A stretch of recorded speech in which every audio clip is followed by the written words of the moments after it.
Welcome, Monsour and Henry, to Beckley Life. I'm so glad to have you guys here. We had the best time on our photo shoot. Yeah, it was so fun. We were upside down most of the time. Yeah. And from what you guys tell me, you've been like getting some feedback about that. Yeah, definitely. And it's about like Beth looking so young all the time. Is it because she's hanging upside down all the I'm time? Upside down. It's so fun. tell me first with you, and then where are you from, and what got you to Houston? Well, that's a long story. How long is this clip? I was born in Iran, and up until about 9-10 years old, and then there was a big revolution in Iran, and my parents sent me to England. I was in boarding schools in England up until 16, and then I came to the States. I've been in Houston off and on for the past 30 years. Wow. Have you been back to Iran? About 18 years ago. It's been a long time. That's a long time. That country changes every year, I would imagine. No, it really does. The politics of it kind of have softened, so yeah. I'd love to go back. And you know, we have a son that speaks Farsi beautifully, so we would love to take him back and show him that there's a whole country full of people who would you know, welcome him with open arms. They would. So a blonde kid speaking Farsi is yeah, they'd be like, wait, what's happening? He's so cute. I saw you speaking Farsi to him on our shoot. I was like, that's so cute. Right. Henry, where are you from? I'm from Houston, Texas. Really? You grew up here? I did. I went to Memorial High School, and I moved away for about 12 years, but I made it back. So I went to University of Florida. I was on the swim team diving there. Oh. And then I moved to New York, and then I was in California for a while, and then I came back to Texas. Wow. Yeah. Wow. Okay, so everybody wants to know how you started Define and tell us that story. Well, part of the reason I went to University of Florida was a major part was I was a springboard platform diver. And in the process of diving, I hurt my lower back. So it started off as just a stress fracture, and it was just from repetition. And then it got worse over time. And then when I was living in New York, and I was a school teacher standing on my feet, hunched over a kid's desk, and I was like, my back is killing me. What's going on? It's supposed to be better now that I'm not diving. So I started doing a lot of yoga and Pilates. And then I started teaching yoga and Pilates, and I fell in love with it. And so I moved back to Houston and decided I wanted to open up my own studio, and that was about 9 years ago. How many studios do you have now? We now have 24 stores. That's just amazing, and they're all over? Really kind of all over, mostly all Texas and in the South, but we do have a store in Atlanta and Ohio, New Jersey, and even Dubai. I know, I've known about Dubai. So tell us, I've of course been, what sets Define apart from the other studios? Well, one, it's a sustainable method that you can do for the rest of your life. Which is so important. Yeah, because I mean, there's a lot of ways to make your body strong, but there's not a lot of ways of doing it intelligent, and there's not a lot of ways of doing it with strength and flexibility. But we also believe in strength, cardio, and flexibility, as well as mindfulness. And so you're really getting all under one roof, everything your body and your mind needs. Which is everybody's dream, because people, or they might be in a different mood each day. That's right. They might be like, today I feel like stretching, tomorrow I feel like doing a little cardio. And your body will have different needs. And your body, exactly. You're a builder. Yeah. Tell us about that. It's kind of a family business. Well, it started out being a family business some 30 years ago, or even before in the old country. And when we moved to Houston, when the whole family moved to Houston, they continued building.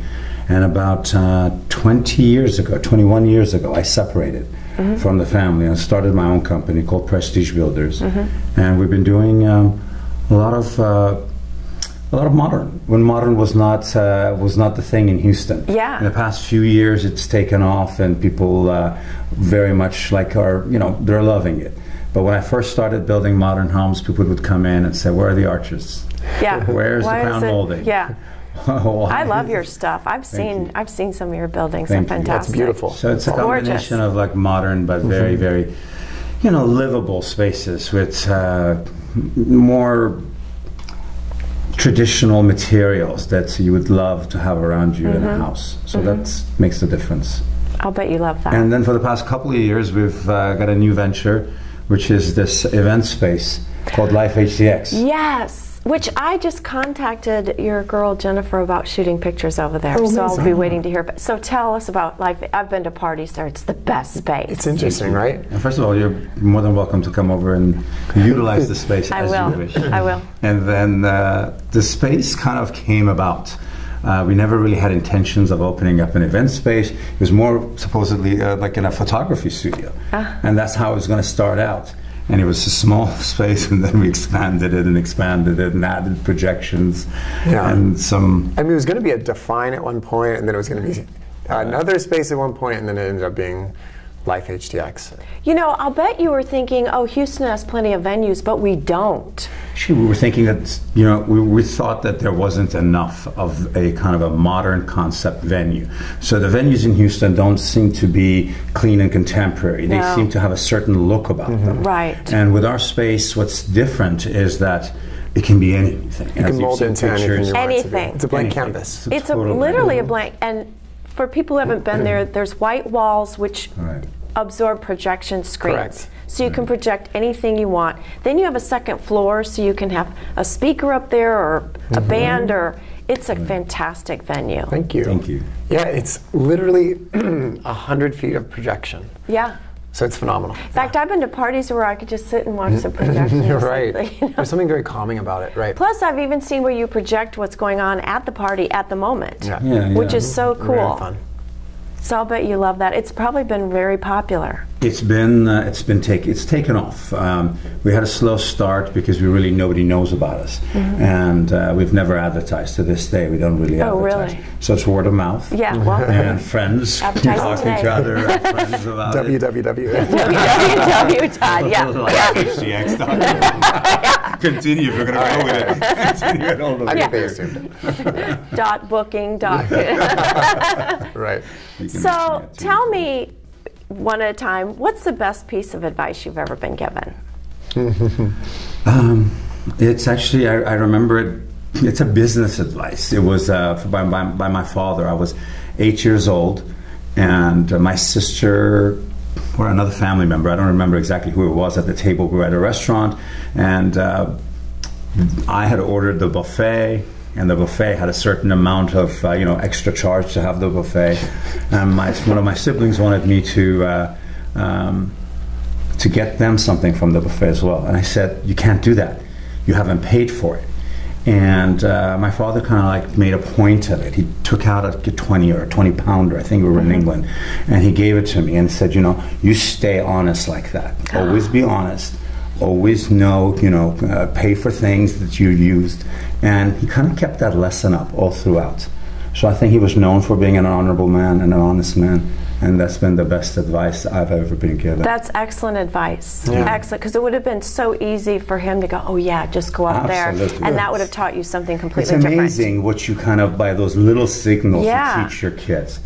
And so that's a lesson that he taught, and we definitely try to pass it on to our kids. That's great advice. What about you, Henry? So growing up as a diver, it's a swimming analogy, but it's all about swimming in your own lane. And so that lesson, I didn't even realize it until like a few years ago about how much it's influenced my life, because it's a message of mindfulness, it's a message of awareness, and it's being respectful where you are in that moment and not competing with the other people around you. But my coach would also always talk about there's an intelligent point of when to know what's going on around you, but you don't want to do it throughout the whole race, right? Because then you'll lose focus, you'll lose distraction. And so that can be applied into relationships, into business, into your personal health and well-being, every aspect of life. And I do try to live by that. And I think actually Define has been very influenced by that, because we talk about balance in everything we do. I think that I love the swim in your own lane advice. I've heard that before, and I love that. And it's kind of like, there's a reason they put blinders on horses during races. Right, exactly. So they're not, competing with the others. And if we all would just do that, then we'd stay focused on our own journey. That's right. You know? So do either of you have any irrational fears? Irrational fears. Rational or that currently exist. The majority of fears, are like public speaking, which I used to have a fear of, but I had to get over that being a teacher. I was gonna say, a fear of heights that I had to get over because I became a springboard platform diver, right? So I think it is. You have a fear of heights? Well, I mean, jumping off of a 10-meter platform is very scary, no matter how comfortable you are. But I did that for a long time. So I don't know. I think that even like that concept of the fear of death, I think what yoga teaches you is to live in that moment, to swim in your own lane, and that to be so present that even if that were an end result, that you could be okay and you could embrace it. But yes, I mean, we all have fears. I mean, I fear, and I don't think it's an irrational fear, but being less than I can potentially be. Yeah. And so that, I think it's influenced in how I live my life. I'm a hard worker because of that. But That's a good fear to have, though. Yeah. A little bit. Yeah. Yeah, I think those are the main fears. It's about facing them.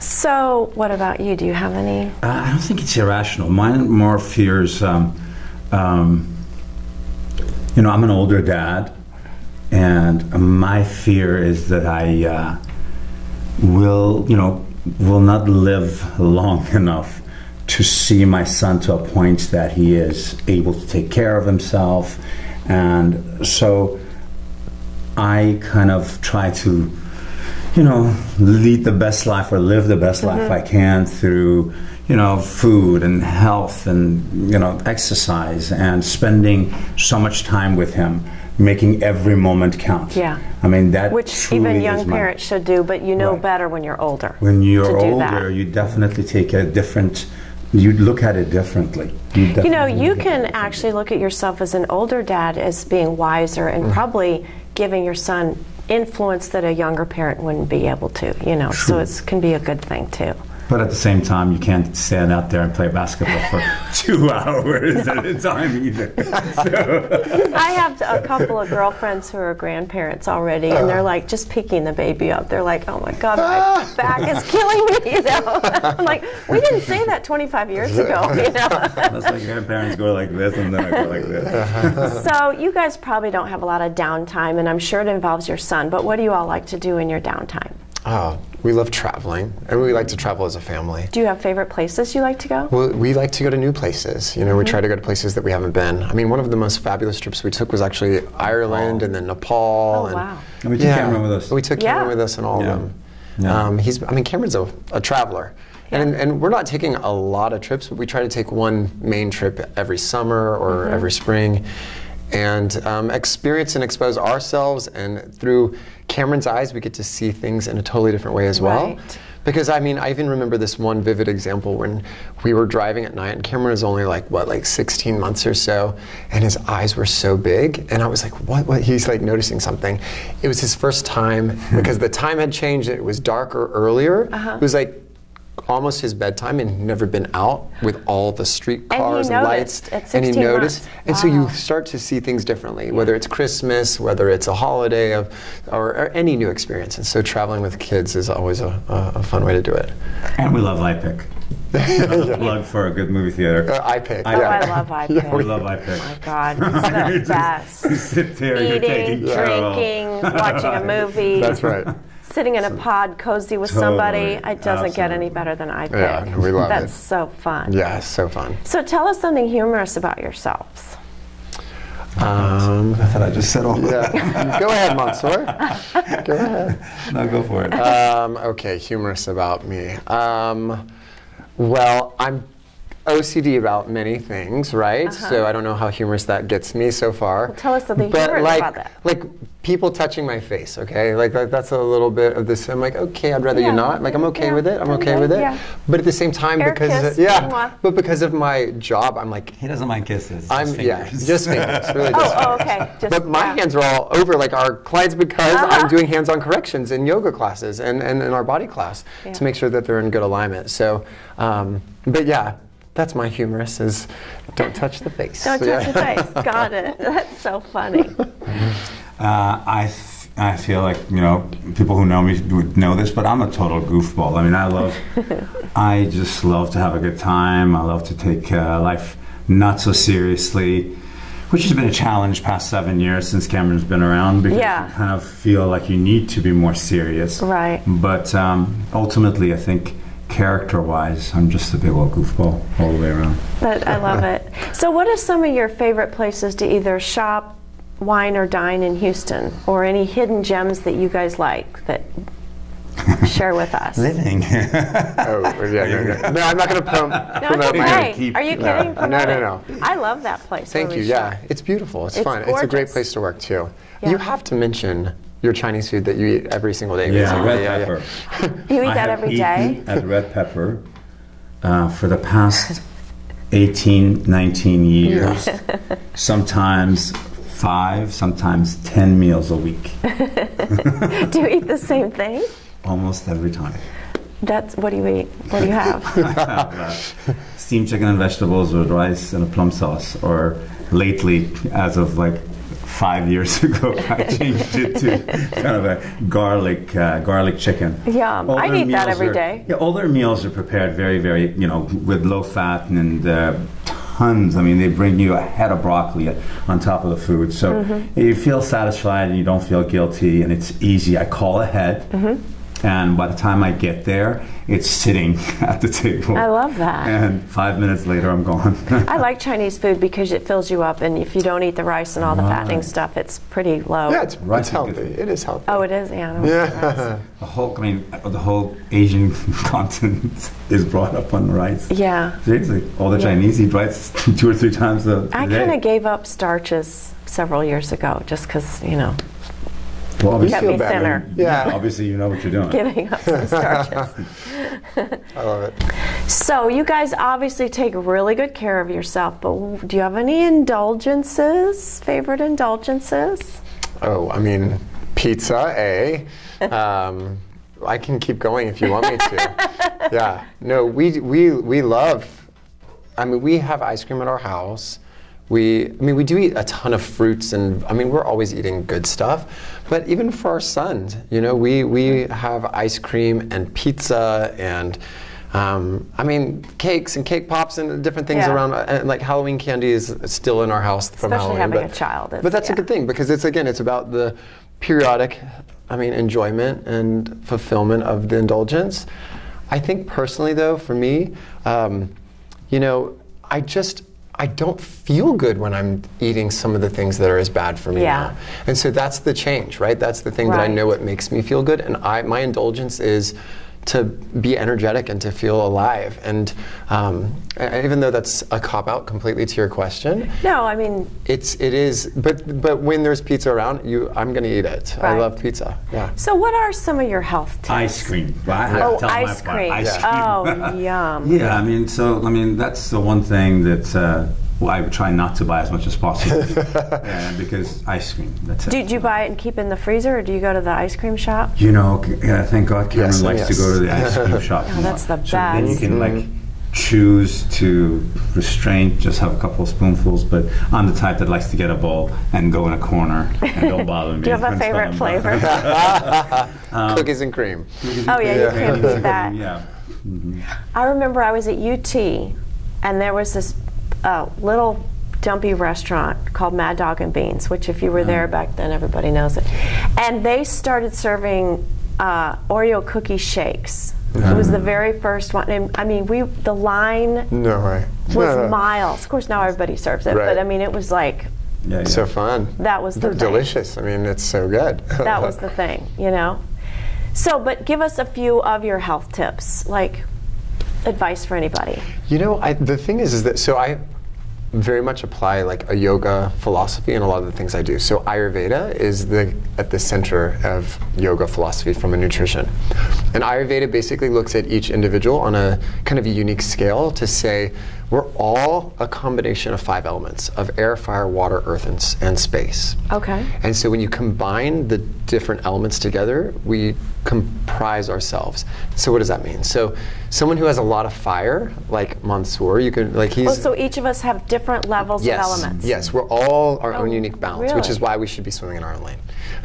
But we're all our own unique elements. So he's more fire, I'm a little bit more air and space. And you can tell that by people's body frames, you can tell that by a variety of different physical features, but also even from like mental, the way that they think about things.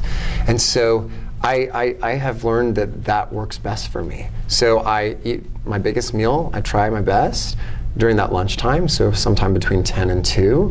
I try to, stay as much hydrated, obviously, as possible, but I really focus on cooked vegetables and cooked things versus raw, because that works best for me. Yeah. Whereas he can do raw, and it's better for him. So each person's unique and different in their aspect. Very true. Very true. So, but you can go on, and this is like a 5,000-year-old science. So how do you determine what? Can you take like a test to determine where you are? And and there's all sorts of series of questions. And I mean, if we can get close and personal, right? It's about your bowel movements too. And I'm sorry if that's too much, but it's a huge part of your health. It's about not only what you put in, but it's about how and what comes out too. Right. And that's how you can tell if it's creating nutrients or if it's creating inflammation. Yeah. So, no, that's absolutely true. And a lot of that has to do with how you eat or exercise. How you eat, how you exercise, and the time of the day that you're eating too, and also the time of the year what you're eating. Because seasonal local is always going to be best. So, since there's two of you here, how long have you two been together? And tell me, what is the favorite thing that you would say about Henry and vice versa about each other? Cool. We've been together for about 6.5 years. Half years. 6.5 years, and for on many aspects, we're completely different human beings, and but incredibly enough, we have almost exactly the same goals. We may go about things differently, but the goal is always the same. We share the same values, the same things are important to us. As far as the second part of it, the best thing about Henry is that he's kind. I mean, he really is very, very kind and very giving. He tries to do the best thing always. That's wonderful. Yeah. And that's very apparent in his business, and it's also very, very apparent in the way that our family operates. Yeah. Thank you, sweetie. That's gorgeous. Very sweet. You better come up with a Yeah, I better come up with a good one. Honestly, you can tell. Monsour has the biggest heart of anyone that exists, and with that big heart comes like a big smile, a big laugh. I mean, there is a zest for life that you can't help but have it be contagious. And honestly, I think that's like something I strive to have and to live up to. And so it's such a beautiful thing to get to have that as a daily reminder. And sometimes a little much. No, I didn't say that. I didn't take it to that. I didn't take it there. He did. So, but I do think that it is something that we all are looking for. Like what gives us life and what makes life worth living. And he finds that like instantly. Whereas I can be very focused. I mean, like what we've been talking about. Like there's times when I get perhaps overly, and he's like, "Come on, let's like stop and smell the flowers." Yes. Yeah. Exactly. Yeah. Exactly. Well, I think that when two people are different, it can make a really great couple, getting back to if you have the same values and some of the same goals, So, well, I'll tell you what I think is beautiful, you guys, and thank you so much for joining us today. Thank you. That's a wrap. Thank you, guys. Thank you so much. What a great interview.